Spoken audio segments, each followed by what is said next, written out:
Hello, welcome to Cocoknits. In this video, I am going to talk about decreases.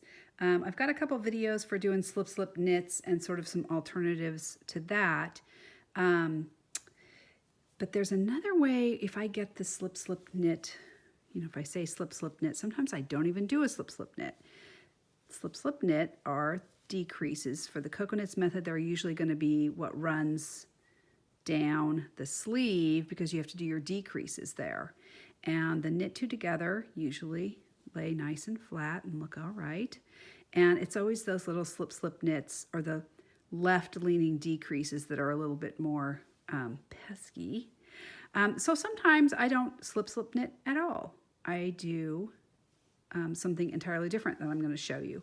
And it really depends on the yarn you're using, how you knit. I will just experiment and use whatever works best for that yarn and that project. So sometimes, if you get the slip knit is slip as if to knit, slip as if to knit, left needle in their fronts, and knit them together. Sometimes I'll do a slip as if to knit, slip as if to purl, left needle in their fronts, and knit them together. But sometimes I do a slip as if to knit, and then I knit this stitch, and then pass the slipped stitch over.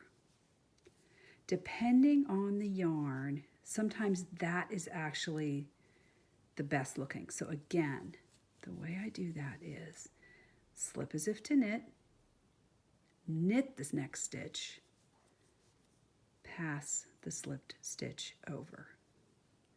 You can also try, instead of slipping as if to knit, you could try slipping as if to purl, then knitting the stitch and pass the slip stitch over. Right? So there are some other options, and it really, I mean, as long as you're doing all the decreases under the arm anyway, why not experiment and see which one looks the best? And it may change depending on the twist of the yarn and the way you're knitting. So there are lots of options, not lots, but there are a few options for figuring out which is the least offensive way to do a left-leaning decrease.